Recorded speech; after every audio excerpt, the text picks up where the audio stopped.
Nel, ano ang detalye nitong bagong kautusan na ibinaba ng Pangulo sa Customs at Department of Agriculture? Yes, Ella, binigyan din ni Pangulong Ferdinand Marcos Jr. ang halaga na matiyak na hindi naaantala ang shipment process sa buong bansa.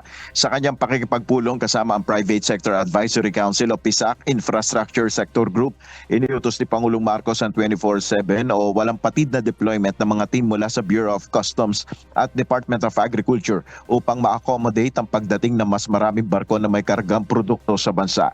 Ito ang naging desisyon ni PBBM matapos ang naging rekomendasyon ng PSAC na hayaang magkaroon ng shifting schedule ang BOC at DA personnel upang matiyak ang round-the-clock operations ng lahat ng serbisyo sa gobyerno na may kinalaman sa logistics at supply chain.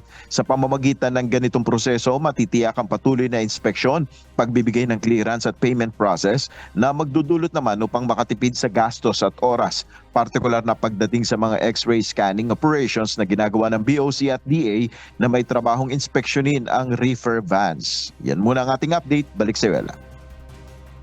Maraming salamat, Nel Maribohok.